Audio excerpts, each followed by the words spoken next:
Deep in the Swiss Alps, a spa exists where people are admitted to treat their illnesses. The spa holds many unknown secrets, unaware of the actual purpose of the treatments given to them. At a large financial company in New York City, Morris works alone in the middle of the night. An unbearable pain halts his work, and he goes to get some water. However, the pain turns into a heart attack and he collapses on the floor. On the way to work, Mr. Lockhart rides a train, is busy with his laptop and phone, and displays a rude attitude toward the train conductor. His obsession with work and rudeness prompts a kid across the seat to draw an evil stick figure while looking at him. Later that day, the company's board of directors, Hank Green, Hollis, and Wilson, summons Lockhart. He reads a note sent by the company's CEO, Roland Pembroke, who has impulsively opted to stay at a wellness center in Switzerland. Pembroke writes that he has found the truth while he's away, and that he will never return to the darkness, referring to the corporate world. Lockhart thinks that Pembroke suffered a breakdown and lost his mind, to which the others agree. Their company is expecting a merger which will make them one of the largest firms on the East Coast. However, their books include specific abnormalities, and the board requires someone to take the fall for this. Given the letter's content, the committee intends to blame the abnormalities on someone who is insane, referring to Pembroke, but they require Pembroke's signature for the transaction to be completed. They hope to send Morris to collect Pembroke from the far-off spa, but since he died, they're sending Lockhart instead. The following day, Lockhart arrives in Switzerland and takes a cab to the famous spa. The cab driver, Enrico, wonders why a young man would go there when most clients are usually older. Lockhart tells him that he's just visiting and even insults Enrico for being just a driver with no ambition in life. Enrico remains humble since his father taught him to live a happy and simple life. Lockhart then remembers the time he visited his mother in a nursing home. She was crafting a small music box with a ballerina inside. He shared news of his promotion and promised to transfer her to a much better nursing home. However, his mother sensed that he wouldn't return, even when he reassured her that he would. His mother gave him the ballerina, which Lockhart always brings with him. Suddenly, a villager throws a drink at the car as it rides up the hill where the spa is. Enrico shares how the villagers have a violent relationship with the folks on the hill. It started 200 years ago when the Baron married his sister to maintain his heritage, leading the villagers to revolt and burn the Baron's sister alive along with the castle. After the long drive, Lockhart finally arrives at the spa filled with old people wearing white robes. They all enjoy the different recreational activities that the place offers. A nurse greets him at the front desk only to inform him that visiting hours are over. Annoyed, Lockhart demands the manager's presence and signs the papers the nurse hands him in hopes of having his request acknowledged. While waiting for the manager, Lockhart goes outside to check his phone, but there's no signal in the area. Later that day, Dr. Peterson greets Lockhart at his office. When the doctor learns that Lockhart intends to bring Pembroke to New York, he refuses to let them meet.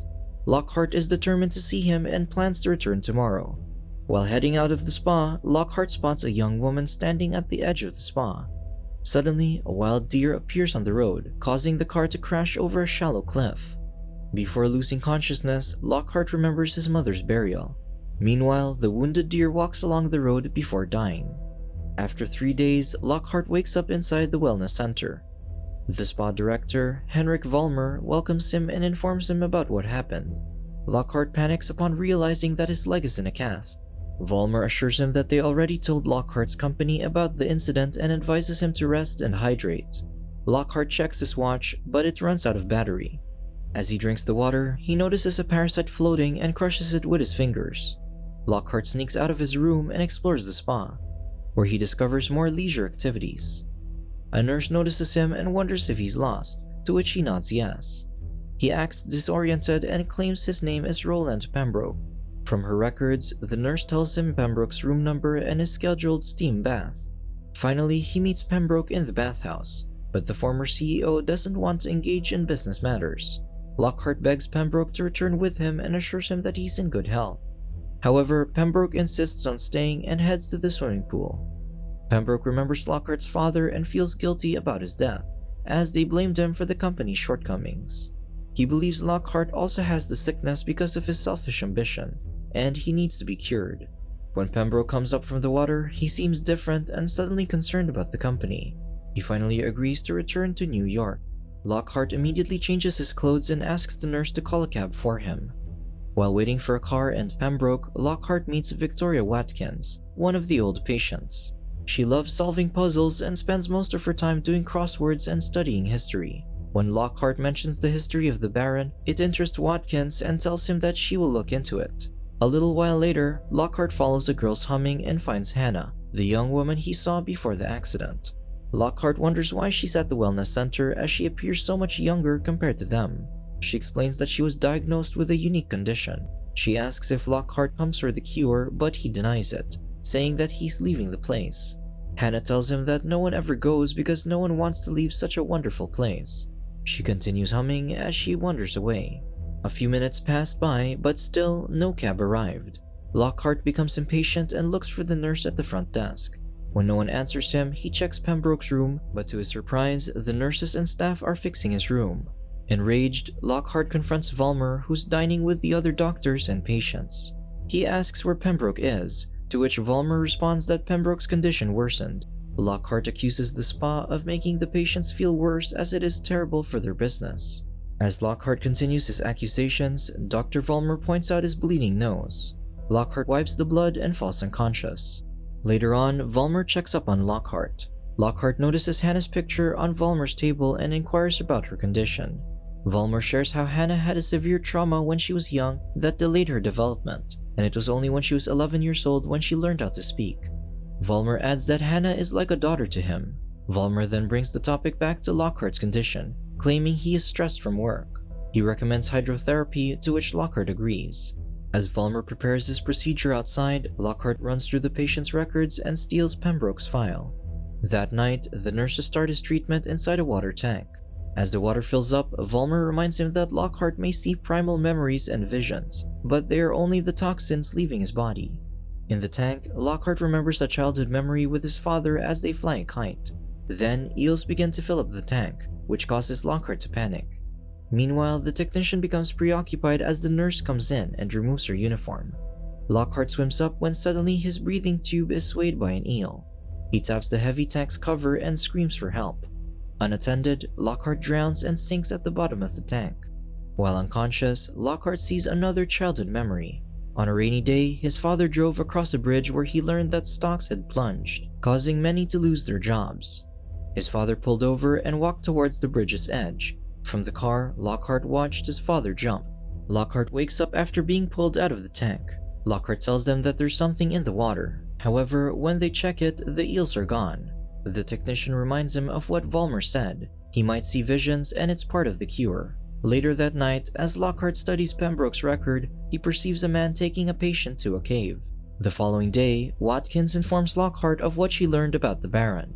The villagers' attack on the castle wasn't because of the incest, but due to the Baron's medical experiments on the villagers to find a cure for his sick sister. A nurse eventually takes Watkins away for her scheduled treatment, which Watkins is sure she was done with already. This raises Lockhart's suspicions. In exchange for a bike trip into town, Lockhart gives Hannah his ballerina figurine. They travel together and stop at a nearby tavern. Lockhart buys himself and Hannah beers before running into Enrico, who survived the incident and was given a new car and money from the spa. Hannah and Lockhart drink and talk about their family. Hannah tells him that her mother died in a fire and that Hannah, Vollmer, and other staff personnel take vitamins from a small bottle. Later on, Hannah stays and dances to funky German music in front of the other customers. During this, Lockhart stumbles onto a barn with a deaf child sketching the castle fire. Peter, the child's father, who happens to be a practitioner, approaches Lockhart. Lockhart gives him Pembroke's file for him to study. Peter informs him that Pembroke's teeth were falling out due to chronic dehydration, but Lockhart tells him that all they do in the center is drink water. He theorizes that the Baron's experiment 200 years ago that resulted in dehydrated bodies is happening again. However, Peter reveals that the Baron's sister wasn't sick but infertile. Peter then visits a dying cow that feeds on the septic tank of the castle.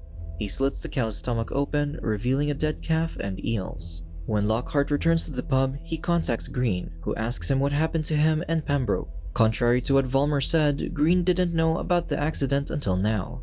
He instructs Lockhart and Pembroke to return to New York within 24 hours. But Lockhart notices a punk dancing behind Hannah. Lockhart tries to pull him away from her, but the punk strikes him. Suddenly, Vollmer appears and saves him as the villagers seem terrified of them. That night, Lockhart's tooth loosens enough for him to extract. He hands it to a staff member who immerses it in water. Lockhart then departs to continue his search for answers. As he moves through the halls, he sneaks at the locked basement where the personnel leaves. He discovers Watkins, who appears dehydrated. She reveals that the Baron's sister was pregnant the night before the wedding. The villagers cut the fetus from her stomach and threw it into an aquifer. Horrified, Lockhart accidentally knocks the bottles behind him, alerting the nurses.